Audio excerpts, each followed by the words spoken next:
Hey everyone, Caleb with the Antique Book Collective, and today I'm getting to you guys with a short little video of, guys, any book really can't sell. So I know that's a really weird title. I know that's sort of like not something that a lot of us think. I know a lot of us come across a book and we're like, there's no way anyone's going to want this. And I've already done another video on this actually, and I'm going to link to that probably at the end. And that video, guys, was talking about, I believe it was South Dakota's legislature. And it was talking about short biographies about all these different people. It's like, who on earth is going to want that? Like, that is such a niche audience. But it sold, and it sold for a good price. So guys, this latest book is the Congressional Directory of 1934.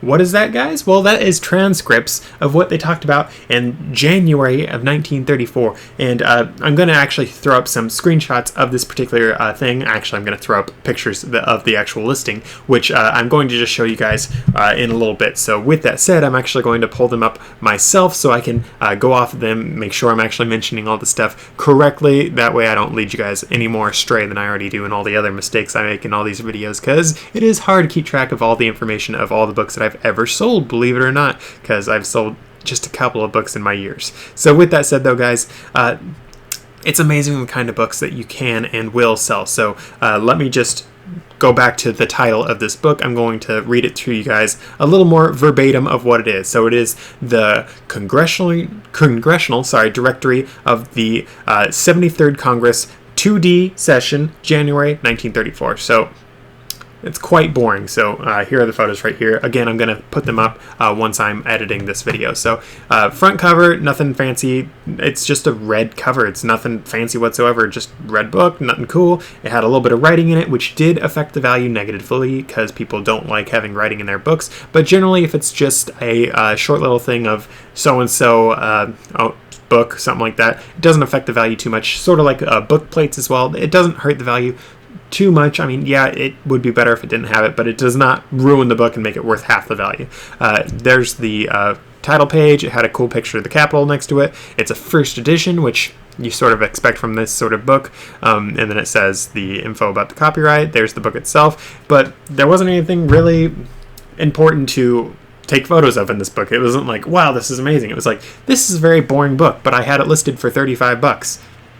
I believe it actually sold for the 35 that I was asking.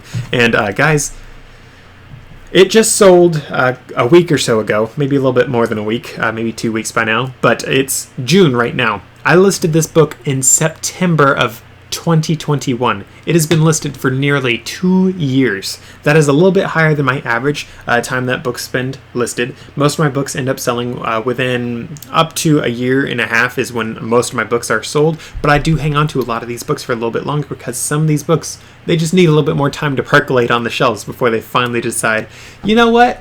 It's time I get sold. It's time someone finally comes and buys me. So sometimes, guys, you will have those books that sit around a little bit longer if you're doing antique books, especially if you're doing ones that are the Congressional Directory, because no one really wants to buy those sorts of books. And in addition to that, most of that information nowadays is available online. The Congress has to put up transcripts of all these different things because it lets people actually be like, hey, Mr. Government, you are against us. And it says right here, your own words, that you're doing all this stuff against us. It's a lot easier nowadays to be like, hey, government, you hate us all. As opposed to back then, you had to buy the book itself. And obviously, some people do still want this book, but that's that. So guys, with that said though, where did I get this book? I actually got this book from Goodwill Outlet. You guys, you can find some of the most crazy, unique books at Goodwill Outlet. This book, so since it's Goodwill Outlet and since it's a hardcover, I paid $2.29 for, and again, I sold it for 35 bucks plus shipping. So eBay took their fee, and then I had to pay a little bit of shipping, so I ended up still making a very good profit on it, probably 27 bucks or so. So pretty good money on it. Yes, I sat on it for a little while, but let's think about it, guys. The book was about yay big, that thick. Pretty sure I did not spend $27 worth of space storing that book for 2 years. Of course, I would have liked to see it sell within the first 2 days or even the first 2 minutes, but sometimes that doesn't happen. Sometimes you just sit on books for a little bit longer, and let's face it, books don't take a whole lot of space. Of course, you have sets of books that take a little bit more space, but individual books, they don't take a whole lot of space, so it's like, I'll hang on to it. I already listed it. Nothing's too stressful about this. It's just a fun thing to do. It's fun to be like, oh yeah, I got that book and that book and that book, and that one actually just sold, believe it or not. It's neat having that sort of thing, and you can make some good money doing it. And yeah, I know I just said the whole thing about it doesn't cost much money to store these books. Well, that's the case if you're doing your own like merchant fulfilled things or selling on eBay. If you're selling on Amazon and you send it in FBA, you probably lost $27 worth just in those long-term storage fees. Man, they nail you with those long-term storage fees. Honestly, I think it'd be cool if someone made a merchant-fulfilled FBA sort of hybrid sort of thing where it's like a third-party merchant fulfilled, like you send it all into a certain person and they will ship it out for you. I honestly wouldn't be surprised if people already have that. It'd be a really cool program, but have it so like long-term storage fees are like not insane at that program. That could be something really cool.